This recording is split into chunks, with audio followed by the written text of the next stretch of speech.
Hey everyone, Clay from Brooklyn, Football with the Fellas. It's all about Big Blue, here with the Week 13 NFC East Report. As you probably know, this is a short week for us because we are playing on Thursday, Thanksgiving Day, against the Dallas Cowboys. So we bring our 2-9 record and brand new quarterback, Tommy DeVito, into Dallas to play against the Cowboys with their 4-7 record. We do have a fair number of people who've been limited in practice this week already. I mean, it's a short week, so they haven't had much time to practice, and so it's not clear whether they'll play or not. But limited in practice are Deontay Banks, Theo Johnson, Micah McFadden, DJ Davidson, and has not practiced yet, Jermaine Illuminor, Evan Neal, and Azeez Ojulari. The Cowboys also have a pretty extensive laundry list of people who have been limited and or not practiced yet.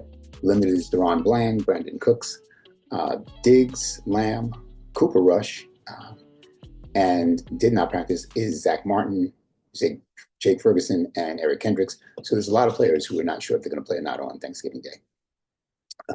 As far as the numbers go, the Giants come in 17th in the league in points allowed. We give up 23 points a game. We are dead last, as you know, in points scored with 14.8 points per game. Dallas is next to last in points allowed. They give up 29 points a game. They're 31st. And they're 22nd in points scored. They're scoring 20 points a game. So these are two not such good teams, to be perfectly honest. I'm not sure why the country needs to see that to ruin their Thanksgiving dinner, but that's what we have. We have the Giants at Dallas.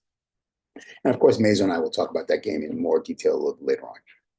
The other games in the division, we have a 1 o'clock game on Sunday where the Titans come into with their 3-8 record to Washington to face the Commanders with their 7-5 record. Commanders lost a crazy game to Dallas last week.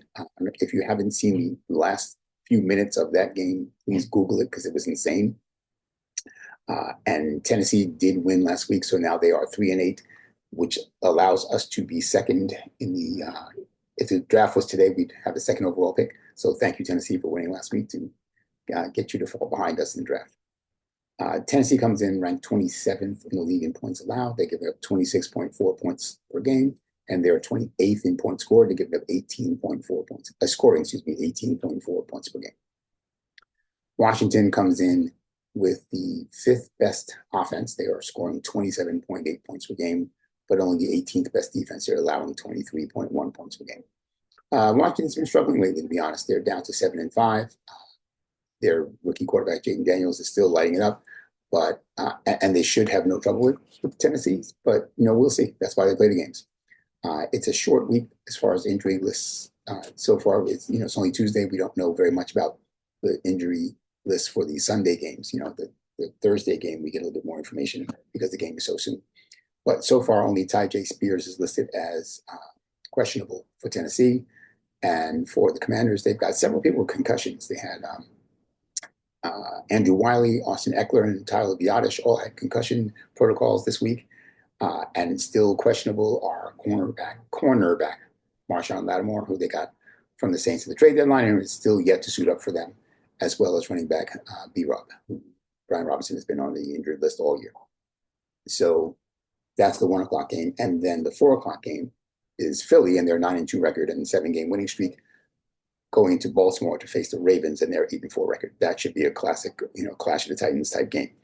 So Philly comes in with the 6th ranked defense. They're only giving up 18 points a game, and the 7th ranked offense. They're scoring 27 points a game, and that number's on the rise because, of course, Saquon Barkley is having an MVP type season. Baltimore, on the other hand, is giving up 24.5 points a game. They're ranked 23rd in the league in points allowed. But they're second in the league in points scored. They're scoring 30.3 points a game. So this is a battle of two teams who can light up the scoreboard. The 2nd and 7th ranked offenses in the league competing against each other. Again, the injury list is pretty short so far. I'm sure it'll get more extensive as the week goes on. But for right now, all we know is that Philly is missing 2 edge rushers, Brandon Graham and Bryce Huff. They'll both be out. Huff is actually on IR, and Graham is so far listed as out for this week. He may be out for more than that. Questionable because they've been injured for a while are Darius Slay and Devontae Smith. They're on the injured list every week, though. For Baltimore, they only have Roquan Smith. Linebacker Roquan Smith is the only person listed as questionable, but again, that might change as the week progresses. So there you have it. That's the NFC East report for week 13. And now I'd like to turn to the trivia questions that I've been doing each week. So trivia question for last week was, what New York Giant running back is the all-time leader in yards per game as a New York Giant? And the answer is, of course, Saquon Barkley, who averaged 70 yards a game in his years with the Giants. So there you have it.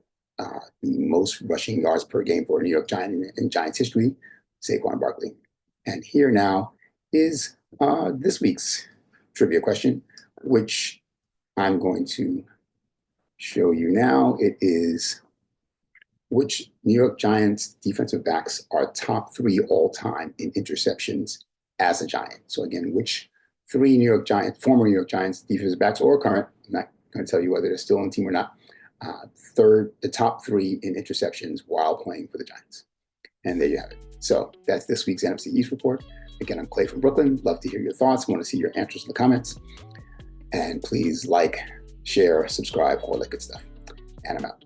Big shout out to El Marquis Productions, the talent behind the music and production here at Football with the Fellas. It's all about Big Blue. Their beats bring energy and excitement to every episode. El Marquis' skills in mixing, mastering, and creating top quality sound make the podcast come alive each week. For your own projects, check out elmarquisproductions.com and take your sound to the next level.